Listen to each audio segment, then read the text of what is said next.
बिस्मिल्लाहिर्रहमानिर्रहीम। अस्सलाम वालेकुम। कैसे हैं आप सब? अल्लाह पाक आप सबको अपने हिफ्ज़ ईमान में रखें। अल्हम्दुलिल्लाह हम भी ठीक हैं। आज का व्लॉग स्टार्ट किया है मैंने सुबह 12 बजे से। बच्चों को स्कूल भेजने के बाद डेली रूटीन के घर के काम कंप्लीट किए। उसके बाद मैंने आज ना मलाई का मक्खन बनाना था और मक्खन से मैंने देसी घी बनाना था। तो मक्खन मैंने सुबह फ़र्स्ट टाइम ही बना लिया था, क्योंकि ये जो काम होता है ना काफ़ी लेंदी होता है, तो ये जल्दी-जल्दी सुबह के टाइम में कंप्लीट कर लेती हूँ। तो अभी मैंने देसी घी बनाने के लिए रख दिया था, साथ ही मैं थोड़ा-सा ना मक्खन भी निकाल लेती हूँ, क्योंकि हस्बैंड जब दाल वग़ैरह बनती है ना तो उसके साथ खाते हैं। और आज लंच में बना रही हूँ भिंडी। भिंडी की क्वांटिटी कम ही होती है, क्योंकि दोपहर के टाइम खानी होती है और रात को बच्चे भी वेजिटेबल नहीं खाते, कुछ और बनाना पड़ता है। और आज तो मैंने पिज़्ज़ाज़ बनाने, उसकी रेसिपी आपके साथ शेयर करूँगी। साथ ये देखिए माशाल्लाह देसी घी भी बन रहा है। तो बस साथ-साथ देसी घी बन जाएगा, साथ भिंडी रेडी हो। और आज मैंने आपको कुछ फ्रॉक्स दिखानी थी, प्री लव्ड फ्रॉक्स हैं। 1-2 मरतबा जो यूज़ के बाद बिल्कुल आपको पता है कि न्यू फ्रॉक्स होती हैं, बच्चों के जो कपड़े होते हैं बिल्कुल न्यू के न्यू ही रहते हैं और इतने महँगे हम ले लेते हैं और बच्चों की जो हाइट बढ़ जाती है, कपड़े बिल्कुल न्यू के न्यू होते हैं और इतने ज़्यादा पैसे लगे होते हैं और दिल भी नहीं करता किसी को देने को। मेरे ख़्याल में उनको उन लोगों को देनी चाहिए कि जो किसी के आगे कुछ कह नहीं सकते, उनको ज़रूरत भी होती है। वैसे भी आजकल शादियों का जो सीज़न है स्टार्ट है और इतनी फैंसी फ्रॉक्स हैं, तो ये बंदा उन लोगों को दे के जो पहन के ना तो उनका भी भला हो और हमें भी खुशी हो कि किसी के यूज़ में आ रही है। बजाय ऐसे लोगों के कि जो ऐसे फ्रॉक्स पहनते भी नहीं हैं। तो फिर मैंने ना काफ़ी जो दूसरे एक्स्ट्रा कपड़े थे जो छोटे हो जाते हैं बच्चों को, तो मैं दे देती हूँ, लेकिन फैंसी जो कपड़े होते हैं ना वो फिर देने को दिल नहीं करता। तो इसलिए मेरे ज़हन में आइडिया है कि मैं ना वीडियो बना लेती हूँ। अगर आपकी फ़ैमिली में या आप लोगों में से किसी को भी फ्रॉक्स चाहिए तो मुझे कमेंट बॉक्स में बताइए, तो मैं आप लोगों को दे दूँगी। तो ये काफ़ी सारी फ्रॉक्स है, इसके अलावा भी काफ़ी हैं, गरारे भी हैं, लहंगे भी हैं। तो आपको पता है कि शादियों के सीज़न में बच्चों के जो कपड़े होते हैं उन पे पैसे भी काफ़ी ज़्यादा लग जाते हैं। तो मुझे कमेंट बॉक्स में बता दीजिएगा। और अभी मगरिब की नमाज़ के बाद मैं आ गई थी किचन में और जैसे मैंने आपको बताया था कि आज मैंने बनाने पिज़्ज़ाज़। और पिज़्ज़ा ना मैं 3 जो आते हैं ना डिफरेंट स्टाइल से बनाऊँगी। फीलिंग इसकी एक ही होगी, तिक्का और जो फीलिंग होती है वही बनाऊँगी। तो उसी फीलिंग से 3 स्टाइल से ना मैं पिज़्ज़ाज़ बनाऊँगी। बच्चों को बहुत पसंद आते हैं। अच्छा, मैंने चिकन ले लिया था बोनलेस, ये तकरीबन हाफ़ केजी होगा। इसके छोटे-छोटे मैंने क्यूब्स काट लिए थे। इसके अंदर मैं अदरक लहसुन का पेस्ट, तिक्का मसाला तकरीबन आधा पैकेट ऐड किया। उसके बाद दादर मिर्च, नमक और काली मिर्च, सिरका, सोया सॉस, उसके अलावा जो चिली गार्लिक सॉस होती है वो अच्छे तरीके से डाल के, तो अभी मैं चम्मच से मिक्स कर रही थी, लेकिन ना चम्मच से अच्छे तरीके से मिक्स नहीं होता, तो मैंने सोचा हाथों के साथ अच्छे तरीके से मिक्स होगा। तो वैसे जो है ना सही जो मिक्सिंग होती है वो हाथों के साथ ही होती है। तो मैंने अच्छी तरीके से मिक्स करके इसको रख दिया था। उसके बाद फिर मैं तकरीबन आधा घंटा मैंने इसको रेस्ट दिया था। उसके बाद ऑयल डाल दिया था 2 से 3 चम्मच और चिकन मैंने इसमें शामिल कर दिया था। ये बहुत ही ना झटपट तरीके से ये रेडी हो जाता है। अच्छा, इसके अंदर ना दही भी ऐड कर सकते हैं। अब इसको मैं ना कवर करके रख दूँगी। ये तकरीबन 10 मिनट के अंदर-अंदर ये कुक हो जाएगा। अच्छा, ये मैंने पिज़्ज़ा डो मैंने ना दोपहर को ही मैंने इसको अच्छी तरीके से मैंने ना गूँध के रख लिया था। इसकी मैंने रेसिपी रिकॉर्ड नहीं की। बहुत सिंपल सी मैदा 2 कप ले लिया था, ख़मीर का साशे, नमक 1 चम्मच, चीनी 1 चम्मच और ऑयल के 2 चम्मच और नीम गर्म पानी के साथ गूँथ लिया था। तो ये राइस हो गया था, अभी इसको 1-2 मुक्कियाँ दे दी थी। अब इधर तकरीबन 10 मिनट हो गए थे और चिकन भी मेरा ऑलमोस्ट कुक हो चुका था। बस मेन प्रोसेस जो होता है ना वो फिलिंग का और उसके अलावा जो डो होती है वो आपकी रेडी हो, तो बस आप जो मर्ज़ी आपने पिज़्ज़ा बनाना है तो आप बना सकते हैं।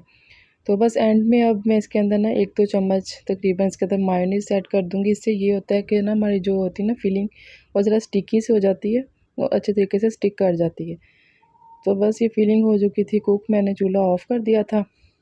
अब इसको अच्छे तरीके से मिक्स कर लूँगी, क्योंकि आज मैंने डोनर जो होता है ना पिज़्ज़ा वो बनाना है रेस्टोरेंट स्टाइल का और दूसरे जो पिज़्ज़े हैं वो आप आगे देखेंगे डिफरेंट स्टाइल के, वो बनाऊँगी। अच्छा, मैंने ट्रे ले ली है। अभी सबसे पहले जो डोनर पिज़्ज़ा की सैम्पलिंग करेंगे। अच्छा, मैंने डो को ना 2 पार्ट्स में मैंने डिवाइड कर लिया था। एक दूसरा जो मैंने ओपन पिज़्ज़ा बनाना है उसका और दूसरा डोनर पिज़्ज़ा के लिए। जैसे हम नॉर्मल जो रोटी बनाते हैं ना, पेड़ा बनाते हैं, उस हिसाब से आप लोगों ने वो बना लेना है। उसको अच्छे तरीके से बेल के हाथों की मदद से, तो सारा आपने इस तरह ट्रे पे अच्छे तरीके से इसको फैला देना है। अच्छा, इससे पहले मैंने ऑयल भी लगाया था, उसे ग्रीस कर लिया था। उससे ये होगा कि जो हमारा पिज़्ज़ा नीचे वो जो होता है ना, नीचे लग जाता है, वो नहीं होगा। और अंदर मैंने फोक के साथ थोड़े से होल्स कर दिए थे। और आज मैंने पिज़्ज़ा सॉस मंगवाई थी, क्योंकि पहले मैं जो पिज़्ज़ाज़ बनाती हूँ ना, उसमें मैं केचप या मायोनीज़ वगैरह वो मैं लगाती हूँ। तो आज मैं पिज़्ज़ा सॉस लगा रही थी, क्योंकि ये जो डोनर पिज़्ज़ा है ना, इसको मैंने सारा जो इसका फ्लेवर है ना, वो बेकरी स्टाइल जैसा आना चाहिए। क्योंकि लास्ट टाइम ना बच्चे गए थे बेकरी में, तो अपने बाबा के साथ लेकर आए थे डोनर पिज़्ज़ा। तो वो काफ़ी महंगा था, मेरे ख्याल में 1000 का था, और उसमें यही चीज़ें उन्होंने ऐड की हुई थी। तो मैंने सोचा कि मैंने हर चीज़ ट्राई की हुई है, चलो मैं ये भी ट्राई करके देखती हूँ। और इतनी कमाल की बनी थी, और घर में इतनी रीज़नेबल प्राइस में बन जाती है। और आप 1000 में मेरे ख्याल में 3 भी बना सकते हैं। और उससे कम क्वांटिटी में मैंने 3 मतलब कि डिफरेंट स्टाइल के मैंने बना लिए थे, ताकि बच्चों को ज़रा खुशी हो जाती है ना कि पिज़्ज़ा है लेकिन वैरायटी ज़्यादा है। तो डोनर पिज़्ज़ा मैंने फ़र्स्ट टाइम ट्राई किया, और इतना अच्छा घर में बन जाता है। और यहाँ पे ना एक छोटी-सी मिस्टेक मुझसे हो गई थी। मैंने ना ये जो स्लाइस वाली चीज़ होती है ना, ये मैंने मंगवा ली थी। इससे पहले मैं हमेशा वो चेडर या मोज़रेला चीज़ यूज़ करती हूँ, तो उसका ना फ्लेवर बहुत अच्छा था, वो अच्छे तरीके से मेल्ट हो जाती है। लेकिन ये स्लाइस वाली चीज़ जो है ना, ये सैंडविच या बर्गर के अंदर मेरे ख्याल में अच्छी लगती है, और पिज़्ज़ा के ऊपर ना बिल्कुल ये स्टिक हो जाती है, मेल्ट नहीं होती। अदरवाइज़ सारा पिज़्ज़ा बहुत मज़े का बना था। तो बस अब जल्दी से इसके ऊपर मैं सारी ये चीज़ लगा दूँगी। अब आगे ना एक छोटी-सी मिस्टेक और हो गई थी, क्योंकि कहते हैं ना कि जल्दी-जल्दी जो काम करते हैं ना, हमेशा कुछ ना कुछ मसला हो जाता है। और बच्चों को भी काफ़ी इंतज़ार में बैठे हुए थे कि जल्दी-जल्दी ना पिज़्ज़ा बन जाए, हम खाएँ। तो बस इसी जल्दबाज़ी में ना मैं वो भूल गई कि मैंने इसके अंदर ना बारबेक्यू सॉस भी ऐड करनी थी, क्योंकि जो डोनर पिज़्ज़ा है ना, उसका जो मेन जो चीज़ है ना इसके अंदर जाती है, वो है बारबेक्यू सॉस। देखिए मैंने सारा सेट कर लिया था, फिर मुझे याद आया और दोबारा मैंने इसको ओपन किया, इसके बाद बारबेक्यू सॉस के ऊपर लगाई। तो यहाँ पे ना मैं आपको पिक्चर भी ऊपर शो करवा दूँगी कि जो बारबेक्यू सॉस है ना, उसी का फ्लेवर इसके अंदर आता है। तो ये है स्पेशल डोनर पिज़्ज़ा। इसके ऊपर ना डबल इसके ऊपर टॉपिंग होती है। अब सारी जो मैंने अंदर टॉपिंग की है ना, वो सारी सेम टॉपिंग इसके ऊपर करूँगी। हालाँकि बच्चों ने ये शिमला मिर्च और जो मैं इसके ऊपर अनियन वगैरह लगा रही हूँ, बच्चों ने नहीं खाने। लेकिन फिर भी मैं सोच रही थी कि ना डेकोरेशन ज़रा अच्छी हो जाएगी, और पिक्चर भी अच्छी आ जाएगी। टमाटर और ऑलिव जो मर्ज़ी आप लगा सकते हैं। अभी ऑलिव्स नहीं थे मेरे पास। ये सारी मैं चीज़ इसके ऊपर लगा दूँगी। अच्छा, इस पे ना काफ़ी मुझे मुश्किल हो रही थी कि एक-एक वो स्लाइस करके लगाना पड़ रहा था। नेक्स्ट टाइम इंशाल्लाह मैं चेडर और मोज़रेला ही मँगवाऊँगी। और इस तरह थोड़ा-सा मैंने बारबेक्यू सॉस भी लगा दी थी। अच्छा देखिए, मैं विदाउट ओवन बना रही हूँ। प्री-हीट होने के लिए मैंने कढ़ाई रख दी थी, अब उसको भी मैंने रख दिया बेक होने के लिए।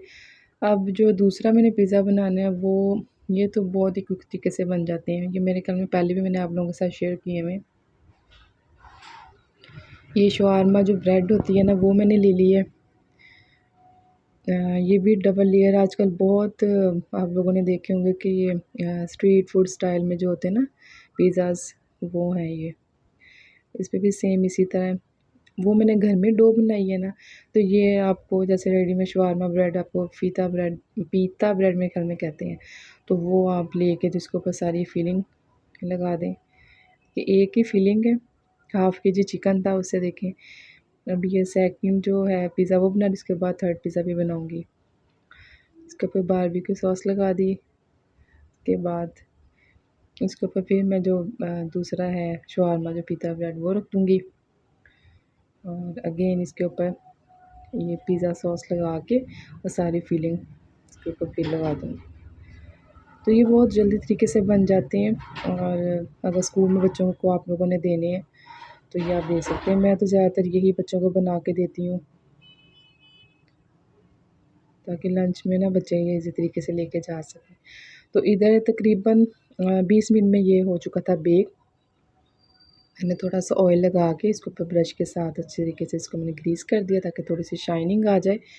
थोड़ा-सा वेट किया ताकि ठंडा हो जाए, उसके बाद इसको मैं इस तरह ट्रे में से रिमूव कर दूँगी। अब इसकी जल्दी से कटिंग कर दूँ, क्योंकि बच्चे पीछे से इतनी आवाज़ें दे रहे हैं कि मम्मा भूख लगी है, पिज़्ज़ा ले आएँ। तो बस वीडियो के चक्कर में ना काफ़ी हमें जो होती है ना 5 मिनट का काम होता है, वो तकरीबन आधा घंटा लग जाता है। अब आपको कटिंग करके मैं आपको दिखा देती हूँ।